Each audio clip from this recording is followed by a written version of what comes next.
최근 전두환, 정호용, 장세동 등 신군부 핵심 인물들의 5.18 개입 정황들이 드러나고 있습니다. 80년 5월 20일과 21일 광주역과 도청 앞에서 집단 발포가 있었지만 3공수여단장과 11공수여단장은 상급자인 31사단장과 정교 사령관에게 보고하지 않은 걸로 밝혀졌고요. 미국 기밀 문서에는 신군부가 한국 정부의 정당성을 무시하고 거의 모든 정치 세력들에 대한 강경 진압을 일삼고 있는데 이미 신군부로 권력 이양이 진행 중이다라는 증언이 나와 있습니다. 또 김충립 당시 특전사 보안반장은 3월 25일 MBC와의 인터뷰에서 전두환 보안사령관의 최측근 장세동 특전사 작전참모가 광주에 급파됐다고 밝혔는데요. 5월 17일 날 하기 일주일 전쯤에 10일쯤에 장세동 씨가 제 방에 배낭을 메고 와서 여보 나 광주로 출장 간다 이런 얘기를 하는 거예요. 장세동 씨 본인도 마지막 도청 진압 작전 때까지 광주에 머물렀던 사실을 털어놨습니다. 그다음 당일치기로 갔다가 뭐 하루 저녁 자고 오는 경우도 있고 그렇게 해서 마지막 작전은 보고 그러고 올라왔지. 또 다른 측근인 보안사 인사처장 허 삼수대령이 정호용 특전사령관에게 전화를 걸어 진압작전에 헬기를 투입하자고 제안했다는 증언도 나왔는데요. 전 씨는 그동안 5.18 진압에는 아무런 책임이 없다고 주장해왔지만 수족과도 갔던 최측근 인사들의 5.18 개입 정황이 드러난 겁니다. 이뿐만 아니라 3공수여단 11대대 소속 지역대장으로 광주에 왔던 신순용 전 소령은 한겨레와의 인터뷰에서 당시 공수부대만 쓰던 무전기와 일반 계엄군들과 함께 쓰는 무전기 등 두 가지가 있었다고 증언했습니다. 그렇죠. 주파수가 다 그냥 30일단하고 그냥 긴급 뭐 통화하고 협조할 일 있으면 이제 그 주파수가 해서 이제 통화가 다 되고 특전 사령부는 육군보 뭐 그것도 별도로 통화를 무전할 수가 있고 그런 상황이지. 공수부대는 일반 계엄군과 공유하지 않은 정보 보고와 지시가 있었다는 건데요.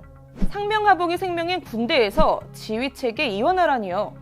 특히 계엄 상황에서의 지휘체계 이원화는 쿠데타와 다름없습니다. 이 때문에 5.18 민주화운동을 신군부가 권력 찬탈을 노리고 꾸민 다단계 쿠데타로 주장하는 분들도 많습니다. 79년 11.6 이후부터 12.12까지를 군 장악 모의 준비 단계로 12.12부터 80년 4월 14일까지를 군 장악 뒤 권력구조 재편 과정으로 5월 17일까지는 전두환의 중앙정보부장 서리 겸임을 기점으로 행정부 전반을 장악한 다음 5.18을 거치며 무력으로 민중 세력을 항복시키고 그 기세를 몰아 실권을 장악한 뒤 8월 27일 유신헌법에 의해 대통령으로 추대됐다는 겁니다.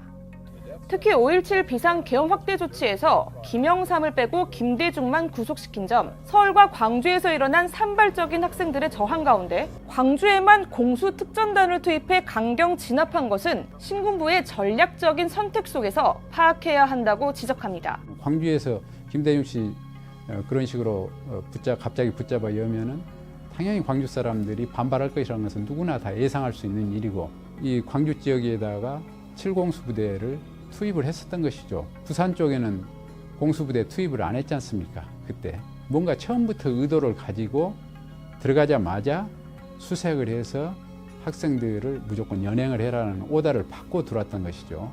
실제로 당시 충정작전 훈련 문서에는 초기부터 잔혹하게 진압하면 상황이 끝날 것, 군대만 보면 겁이 나서 데모의지 상실하게 만들 것이라는 부분이 나옵니다.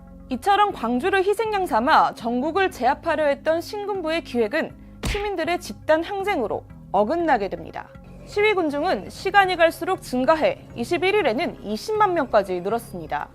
전문가들은 지역적 특수성을 간과한 강경 진압이 화를 키웠다고 말합니다. 그게 농촌 배후 도시야. 농촌 배후 도시는요 전부 다 인간관계가 연결돼 있어. 농촌의 배후 사회로서 연대 관계가 있는 거야. 그러니까 광주에 대한 연구가 경찰관 중에는 지금 그 데모하는 학생들이나 일반 시민들이 아들도 들어있을 것이고 친인척도 들어있을 것이고 다 그런다 이 말이에요. 나뿐만이 아니라 다 괴로워했었지. 저 방법이 서툴렀다고 다 우리들끼리는 그때 당시에 그랬었지. 이는 당시 광주 치안을 맡고 있던 안병하 국장의 증언에서도 확인할 수 있는데요. 안 국장은 자신의 비망록과 88년 한겨레와의 생전 마지막 인터뷰 등에서 5.18 민중항쟁의 책임을 신군부의 과잉 진압으로 지목했습니다. 지금까지는 아무 문제가 없었다. 군부가 공수부대를 투입함으로써 있을 수 없는 공수부대를 투입함으로써 광주 시민들에게 분노를 안겨주고 이 광주 시민들의 정서를 이 전체적인 분위기를 깨가지고 이런 사태가 발생했다는 확신을 갖고 하시더라고. 실제로 공수부대가 투입되기 전인 17일 이전까지 광주는 비교적 평온했습니다. 5월 14일부터 16일까지 열린 민족민주화성회는 경찰의 협조하에 열렸고요. 17일에는 오랜만에 휴일을 맞아 외출, 외박을 나온 정경들도 있었습니다. 안배가 국장님 하신 말씀이 이제 전국적으로 계엄도 확대되고 했으니까 이제 좀 조용하고 애들 많이 고생했으니까 이 빵도 먹이고 애들 좀 이렇게 잘 이렇게 하라. 이렇게 그 말씀 막 하는데 전남대학에서 정문에서 시위한다고 무전이 딱 나오더라고요.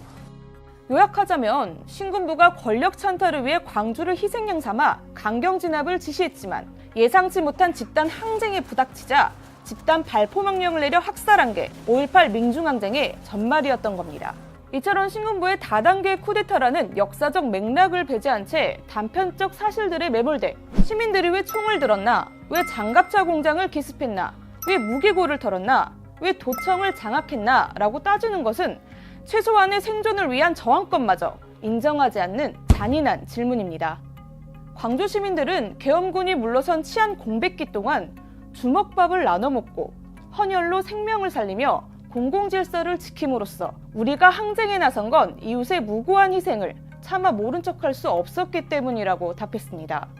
그런데도 5.18 민중항쟁을 폭동으로 규정하고 북한군 소행으로 의심하면서 전두환 일당을 두둔하는 자들이 있습니다. 이웃의 아픔에 공감해 본 적이 없거나 공권력이 진짜 해야 할 일을 잘 알지 못하는 자들인데요. 여러분께 다시 묻겠습니다. 권력 찬탈을 위해 시민들을 학살한 전두환 신군부와 이웃들의 아픔을 나눈 광주 시민들 가운데 여러분은 어느 편에 공감하시나요? 단언컨대 전두환은 파렴치한 거짓말쟁이이자 학살자입니다. 물론 문학적 표현입니다.